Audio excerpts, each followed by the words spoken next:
부활하신 주님. 오늘 본문 마가복음 16장 1절에 보면 안식일이 지남에 막달라 마리아와 야고보의 어머니 마리아와 또 살로메가가 가서 본절에서 세 여인이 등장합니다.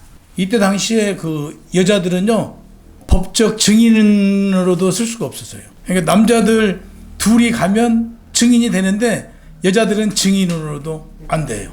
그만큼 신분이 낮았어요. 근데 본절에서 보면 여자분 세 분이 나오잖아요. 막달라 마리아와 야고보의 어머니 마리아와 또 살로메가 가서 이렇게 세 사람이 나와요. 이것은 당시에 여자들이 증인으로 채택되지 않았지만 여자들을 통해서 증인으로 쓰신 거예요. 법적인 증인으로서의 효력이 없으면서도 세 여인을 기록해 놓은 것은 그 마가의 특징이에요. 이제 마태, 마가, 누가, 요한을 사복음서라고 그러잖아요. 사복음서에 마가만 유일하게 세 여인이 기록되어 있어요. 나머지 사람들은 둘만 썼어요.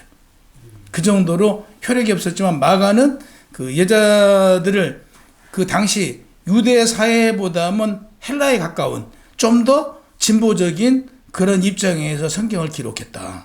이렇게 볼 수 있어요. 그래서 유대 문화보다는 여건이 성장된 헬라 문화에 입각해서 그 바라보는 시점으로 성경을 기록했다. 그 주님의 부활 사건은 예전에도 그렇고 지금도 그렇고 전무한 사건이잖아요. 유일한 사건이잖아요. 어디에서 찾아볼 수 없는 사건이란 말이에요. 그래서 부활 사건과 승천 사건을 기록하면서 예수 구속의 종결이라고도 얘기해요. 당시 여자들은 증인으로 채택을 안 한 그 법적 효력이 없는 상황에서도 세 명을 좀 들었었단 말이에요. 여기다 성경에다. 그러니까 굉장히 놀라운 사건이다. 그래서 기독교는 고난의 종교로 머무는 게 아니고 예수님의 부활을 통해서 새로운 세계로 나가는 것이잖아요. 부활의 종교임.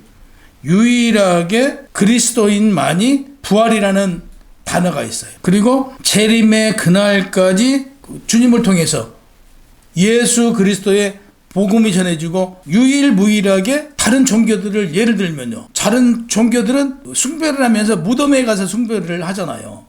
다른 종교들은. 그런데 그리스도인들은 예수님은 이 땅에 계시지 않고 하나님 우편으로 가셨어요. 근데 예수님 무덤은 텅 비어 있어요. 이 세상 다른 종교들을 보면 어떻게 되어 있어요? 휘황찬란한 그 무덤을 놓고 거기다 숭배를 하잖아요. 근데 우리는 지금 본 성경에 보면 예수님께 찾아가서 보니까 예수님 무덤은 없어요. 시신이 없는 빈 무덤이었어요. 어떤 초라한 무덤을 상징하고 있다는 것이죠. 그리스도의 부활은 아담이 범죄한 이후에 그 여인들이 끝까지 예수를 따르는 헌신적인 내용이에요. 예수님의 12제자 중에 한 제자는 예수님을 은 30냥에 팔기도 했어요. 근데 이 세 여인은 이미 예수님께서 십자가에 못 박혀 죽으시고, 그러니까 안식일 날, 그날 예수님이 십자가에 못 박힌 시간이 오후 3시에 숨을 거둬요. 그리고 오후 6시에 안식일이 시작이에요. 그러니까 3시간밖에 시간이 없는 거죠. 그래서 향품을 준비를 못 했던 거예요. 준비를 했어도 그 많은 대한민국 문화를 보면 시신을 이렇게 닦잖아요. 닦고 화장도 해주고 막 그러잖아요. 근데 이때 유대 문화에는 향품을 발라요. 이게 이제 아로마더라고요. 지금 보니까 예, 향료인데 아로마의 향이에요, 이게. 그러니까 아로마가 어떤 시신이 그쪽에 날씨가 뜨겁잖아요. 뜨거우면 빨리 상해. 예. 상하니까 그걸 발라서 냄새가 나지 않도록 하고 또 그 시신이 방금 말씀하신 대로 보관되도록 그 향품을 발라서 보관하는 거예요. 썩지 않도록. 이런 문화가 있었던 거죠. 그래서 이 여인들이 그 끝까지 예수님이 십자가에서 죽으신 거, 그리고 숨을 거둔 걸 보고 3시에 숨이 거뒀단 말이에요. 그걸 보고 이제 그 시신에다 발라야 될 거 아니에요. 그래서 향품을 구하러 갔을 거라고요. 근데 3시간밖에 없으니까 그 시신에 다 바를 수 있는 그 향품을 구입하지 못한 거죠. 그 안에. 그래서 그 다음날, 안식일 그 다음날 이른 새벽에, 그러니까 아침 6시에 안식일이 해지가 된단 말이에요. 그 새벽에 가서 향품을 구해서 그 세 여인이 예수님 무덤으로 달려가요. 예수님 제자들도 이러지 않았어요. 안식일이 끝난 이른 새벽에 향품을 구해서 서희가 가장 먼저 달려가요. 그러니까 얼마나 그 여인들이 예수에 대한 사랑이 깊었고 예수에 대한 믿음이 컸는지는 알 수 있는 그런 대목이죠. 막달라 마리아의 헌신과 결과는 주님의 부활의 최초의 발견자예요. 그 나머지 여인들도 최초의 부활 소식을 접할 수 있는 영광을 얻은 거죠. 2000 몇 년 동안 그들의 그 헌신이 우리의 입술을 통해서 오르내리고 있는 거잖아요. 막달라 마리아를 비롯해 세 여인이 예수가 십자가에서 죽으시고 무덤으로 가기까지 가니까 이른 새벽에 일어나서 최초로 그 세 여인이 달려가는 거예요. 달려가면서 그 세 여인이 걱정을 합니다. 그러니까 그 당시에 그 유대의 그 묘들은 이렇게 큰 어떤 굴같이 이렇게 되어 있어요. 그래서 그 돌문으로 이렇게 막아져 있는데 여자 3명에서 이 돌무덤을 열기란 불가능해요. 그래서 지금 가면서 걱정을 합니다. 이 돌무덤을 누가 열어줄까? 걱정으로 갔는데 도착해서 보니까 하늘을 우러러 보니 문이 열려 있어요. 이게 어찌된 일인가? 그들이 안에를 들여다보니 텅 비어 있어요. 이 세 여인은요, 마가의 다락방에서 기도하고 증인이 돼요. 얼마나 영광인지 몰라요. 예를 들어서 우리가 죽어서 우리 이름이 평생 동안 성경에 기록돼서 오르내린다고 한번 생각을 해보세요. 세 여인은 예수를 믿는 모든 사람에게 다 오르내리고 있어요. 이게 얼마나 영광인지 모른다는 거죠. 그들이 초대교회 초석이 돼요. 세 여인이. 그들이 기도하는 여인들이에요. 기도하고 초대교회에 그 교회를 세우는 데 있어서 역할을 한다. 유대인들은요, 당시 시체를 만지는 것에 대해서 굉장히 부정적으로 생각을 했어요. 그래서 시체를 그 만지면 만찬에도 참여를 못해요. 그럼에도 불구하고 이 세 여인은 향품을 사서 지금 3일이 지났어요. 안식일이 끼는 바람에. 그러면 더운 나라에 시신이 3일이 지나면 썩잖아요. 그럼에도 불구하고 이 세 여인은 향품을 사서 발라주러 달려갔어요. 왕에 해당하는 예우를 갖추고 진행하고 있었다라고 볼 수 있습니다. 2절에 보면 16절 2절에 보면 안식 후 첫날 예수님께서 부활에 관하여 제자들과 여인들에게 수차 얘기를 했어요. 예수님이 부활하신다는 사실에 대해서는 이 여인들도 믿지 않았던 거예요. 얼마나 믿음이 부족했냐 이거죠. 우리가 믿는다는 것은 예수님을 사랑하는 것도 믿는 것이지만 더 믿는다는 것은요, 예수님의 말씀을 믿는 거예요. 예수님께서 내가 유대인들로부터, 유대인과 장로들로부터 죽고 3일 만에 부활한다고 얘기를 했거든요, 제자들한테. 그러면 이 여인들한테도 얘기를 했음에도 불구하고 까마득히 잊어버려요. 왜? 세상적인 생각으로 어떻게 사람이 죽어서 부활하냐라는 생각만 했던 거죠. 그래서 향품 사서 달려가서 보니까 예수님이 없어. 마가복음에 보면 한 청년으로 기록되어 있는데 다른 복음서에 보면 2명이에요. 그러니까 천사가 1명이 아니고 2명이 있었던 거예요. 그러니까 2명 중에 한 청년이 말하기를 누굴 찾으러 왔느냐, 예수를 찾으러 왔느냐고 물어요. 그렇다고 하니까 예수는 여기에 없다라고 얘기를 해요. 그럼 이미 그 여인들이 찾아가기 이전에 예수님은 부활하신 거예요. 그리고 그 자리에는 청년들이 와 있었던 거잖아요. 천사들이 와서 그 자리를 지키고 있었던 거죠. 그래서 예수는 부활하셨고 그 예수님은 갈릴리로 가라. 그러면 예수님이 거기서 너희를 볼 수 있을 것이다라고 얘기합니다. 그러니까 다시 얘기해서 예수님의 부활은요, 사망 권세를 깨트리고 이기신 거예요. 우리가 죄인이라고 늘 그러잖아요. 그러니까 죄인이라고 얘기하는 것은 아담의 범죄로부터 원죄가 우리에게 내려오기 때문에 우리가 죄인이라고 그러잖아요. 그러니까 아담이 죄를 짓고부터 모든 사람은 그 사단 마귀에 매여 살아가고 있었던 거죠. 그래서 세상적인 욕심, 아담이 타락하기 이전에 그 모습과는 멀어져 버린 거죠. 짐승들이 힘센 자가 힘을 약한 자를 잡아먹듯 우리 사람은 그와 반대예요. 힘센 자가 힘이 없고 약한 자를 도와주는 게 사람이에요. 짐승들은 힘센 자가 힘 약한 자를 잡아먹고 살아나는 게 짐승이고요. 근데 우리가 어떻게 변질됐어요? 짐승과 같이 변질된 거죠. 힘 약한 자들을, 그들을 이용해서 돈을 벌고 그들을 해하고 이런 짓을 짐승들과 같이 해온 거죠. 아담 이후로부터 짐승과 같이 되었다. 그래서 이게 사단에 매였다는 얘기예요. 사단이 하는 짓이에요. 사단이 하는 짓이 짐승과 같은 짓을 시키는 건데, 그동안에 우리가 거기에 매였는데, 예수 그리스도가 세상에 사람으로 오고 나서 죄를 짓지 않았어요. 한 점도.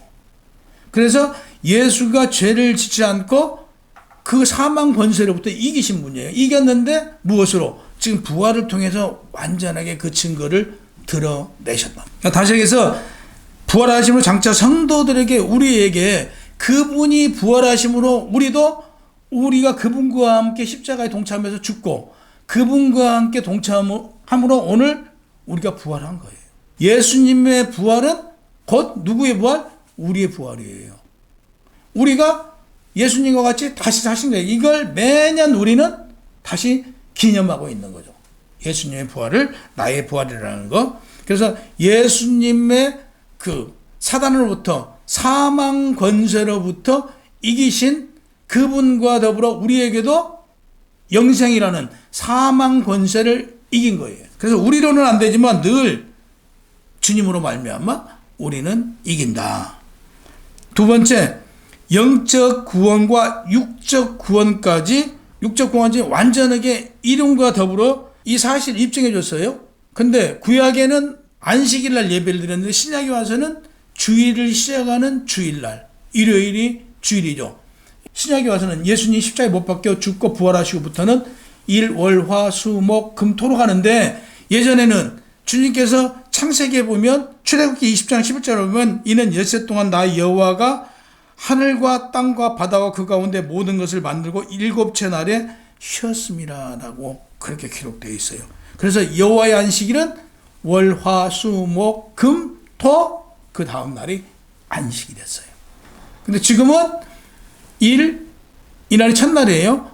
우리가 첫날 주님께 예배 드리고 월, 화, 수, 목, 금, 토가 된 거예요. 그래서 지금 달력에 보면 어떻게 기록되어 있어요? 예전에는요, 달력이 월, 화, 수, 목, 금, 토, 일이었어요.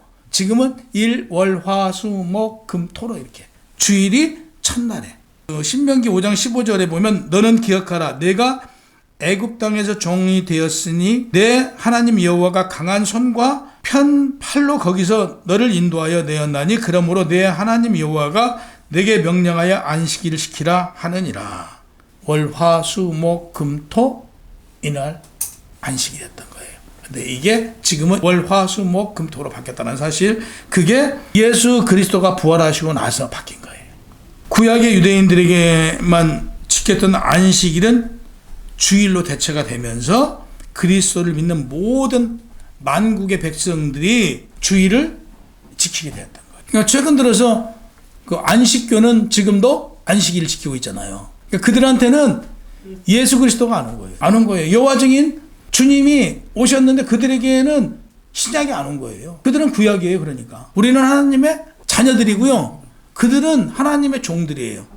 구약에는 하나님의 종들이었지 자녀가 아니었어요. 근데 신약에 와서 하나님의 자녀가 된 거죠. 그들은 종이고 우리는 자녀예요. 그렇게 차이가 나요. 근데 안식일 교회나 여호와 증인 이런 사람들은요, 그들은 아직도 신약이 안 왔어요. 그래서 일부 유태인들에게도 예수님이 안 왔어요. 그들은 율법이에요. 이는 이, 눈은 눈, 칼은 칼. 그래서 그들은 사람을 죽여요. 자기들을 죽이면 그들은 그대로 복수를 해요. 신약에 와서 예수님은 너희 모두 용서하고 사랑하라고 그래요. 구약은 율법이에요. 그래서 구약에서 살아남을 사람은 아무도 없어요. 다 죄인 될 수밖에 없어요. 해 떠오르는 거니까 태양이 떠오르는 거. 그래서 어둠은 우리가 사단의 세력이라고 해요. 어둠을. 그래서 이 빛의 세력을 광명, 하나님의 광명의 그 역사라고도 해요. 암흑이에요, 암흑. 그래서 사단의 세력이라고 해요. 그래서 우리 한국이 부지런한 게 그 이른 새벽에 활동을 하잖아요. 그래서 복받은 나라라고 칭해요. 우리 한국 사람이 이렇게 이른 새벽에 활동하는 나라가 전 세계적으로 없대요. 그 정도로. 그래서 우리 한국이 밝은 빛을 많이 받은 복받은 나라다, 이렇게도 얘기를 합니다. 3절에 보면 그 무덤 안에서 돌을 굴려 주리오. 아까 말씀드렸죠. 여인들이 걱정했다고요. 누가 이걸 굴러줄 거고 걱정을 해서 달려가서 보니까 이미 그 시신이 도망가지 않도록 군병들이 지키고 있었어요. 근데 그 군병들이 지키고 있었는데 예수님의 시신은 없어요. 그래서 이제 구체적으로 들어가면 이 군병들이 시신이 없어졌으니 이들이 가만히 있겠어요? 이들은 큰일 난 거죠. 근데 이것조차도 이제 해결해 주시는 그런 내용들이 있는데 우선 거기까지만요. 시편 43장 5절에 보면 내 영혼아 네가 어찌하여 낙심하며 어찌하여 내 속에서 불안해하는가. 너는 하나님께 소망을 두라. 그가 나타나 도우심으로 말미암아 내 하나님이 여전히 찬송하리로다라고 그러는데요. 그러니까 영적인 문제는 우리가 깨달아져야 돼요. 늘 깨달아야 돼요. 여기서 보면 그냥 간단한 내용 같은데 그 예수님의 시신이 없고 두 천사가 그 안에서 말씀합니다. 예수님은 이미 부활하셨다고 하잖아요. 이게 그냥 그 부활하신 것으로 끝나는 게 아니고 인류의 역사를 뒤집는 일이에요. 16장 5절과 6절에 보면 흰 옷 입은 한 청년이 우편에 앉은 것을 보고 놀라매. 우리가 우편과 좌편을 두고 뭐라고 얘기하냐면요. 태양과 어둠이라고 그랬죠. 그러니까 해와 달로 얘기했죠. 오른쪽과 왼쪽도 비슷하게 얘기를 해요. 그래서 그 성경에서 오른쪽을 굉장히 좋은 걸로 표현하고 왼쪽을 양과 염소로 이렇게 표현하죠. 그래서 오른쪽을 좋게 표현합니다. 우편에 앉은 것을 보고 놀라며 여인들이 닥쳐있는 무덤이 열려있고 예수님의 시신이 없어 놀라는데 우편의 청년들이 이르되 놀라지 말라. 너희가 십자가에 못 박힌 나사렛 예수를 찾는구나. 그는 살아났고 여기 계시지 아니하리라. 보라 그를 두었던 곳이라. 놀랐던 여인들이 주님이 없는 것을 보고 놀랐잖아요. 그건 다시 얘기해서 이런 내용이에요. 그들이 주님의 말씀을 제대로 이해하지 못하고 깨달지 못했던 거예요. 그렇기 때문에 향품을 사서 달려간 거잖아. 열심히 달려가서 보니까 예수님이 안 계세요. 말씀을 제대로 깨닫고 진리를 깨닫고 있었으면 놀랄 일이 아니잖아. 예수님이 당연히 부활하실 것인데 그걸 제대로 인식하지 못했기 때문에 그런 현상이 있었다는 것이죠. 십자가에 죽으신 주님만 바라보고 달렸기 때문에 놀란 거예요. 부활하신 주님을 보고 달려갔다라고 하면 하나도 놀라지 않았겠죠. 다른 종교와 비교한다면 뭐가 다른 거예요? 부활이죠. 다른 종교들은 무덤을 가지고 숭배해요. 큰 무덤을요. 예수님의 무덤은 이 땅에 없어요. 그러니까 다른 종교하고 크게 차이점이 뭐냐 그러면 다른 모든 종교에는 무덤이 있어요. 근데 예수님은 이 땅에 무덤이 없어요. 하늘에 가셨어요. 두 번째, 기독교의 창시자는 주님은 죄로 인해 그 사망 권세를 이기고 부활하셨다. 이렇게 얘기할 수 있어요. 그리고 주님이 가시고 주님께서는 우리에게 다른 보혜사 성령을 보내주셨잖아요. 주님의 무덤은 없고 주님의 영, 하나님의 영이 우리 안에 계신다. 이게 특징적으로 다른 종교하고 비교할 수 없는 것이죠. 그러니까 기독교의 자랑은 화려하게 꾸며진 무덤이 아니라 초라하게 비워진 빈 무덤이다. 이렇게 말씀드릴 수 있어요. 7절에 보면 가서 그의 제자들과 베드로에게 이르기를 예수께서 너희보다 먼저 갈릴리로 가시라니 전에 너희에게 말씀하신 대로 너희가 가서 배우리다 하는지라. 천사가 빈 무덤에 예수님은 없다. 예수님은 이미 갈릴리로 가셨다 라고 말씀하세요. 마태복음 28장 7절에 보면 또 빨리 가서 그의 제자들에게 이르되 그가 죽은 자 가운데서 살아나셨고 여인들에게 빨리 가서 예수님의 제자들에게 주님의 부활을 알리라고 천사가 말합니다. 천사가 빨리 가서 예수님의 제자들에게 예수님의 부활을 알리라고 그러니까 뛰어가요. 그러는데 여기 누가 나타나요? 예수께서 그들을 만나 이르시되 평안하냐 하시는 여자들이 나아가 그 발을 붙들고 경배하니 이에 예수께서 이르시되 무서워하지 말라. 가서 네 형제들에게 갈릴리로 가라 하라. 거기서 나를 만나리라. 누가복음 24장 7절에 11절에 보면 인자가 죄인의 손에 넘겨져 십자가에 못 박히시고 제3일에 다시 살아나리라 하리라 하셨느니라. 한데 그들이 예수의 말씀을 기억하고 무덤에서 돌아가 그 모든 것을 11 제자와 모든 이들에게 알리니 깜짝 놀라잖아요. 이 소식을 듣고 베드로가 무덤으로 달려갑니다. 11 제자가 달려가요. 가서 보니까 예수님이 시신이 없어요. 근데 이들이 실감을 못해요. 실감을 못하고 다시 갈릴리로 달려가니 갈릴리에 예수님이 아마 우리한테 이런 일이 있어도 기겁을 할 거예요. 그죠? 기겁을 하잖아요. 그리고 나서 50여 명이 보이시고 아까 성경에 기록된 대로 나머지 500여 명과 같이 예수님이 보이셔요. 그리고 함께 계시죠. 그래서 가장 중요한 것은 우리는 어떤 신앙을 가져야 된다? 부활의 신앙을 가져야 된다. 누가복음 24장에 보면 우리 주님께서 우리 곁에서 우리와 동행하고 있음을 깨달아 주님께서는 우리를 바라보시고 기뻐하시도록 진리의 길로 가는 주님을 귀한 자녀들이 되어야 한다라고 말합니다. 그리고 영생이 없는 믿음 또한 헛된 믿음이에요. 주님과 더불어 우리는 죽고 주님과 살고 우리에게는 죽음의 권세, 영원한 생명을 주셨다는 사실이에요. 그러니까 우리는 우리 힘이 아니고 예수님과 더불어 우리는 살아가는 거예요. 주님의 귀한 자녀들이 되시기를 주님으로 축원합니다.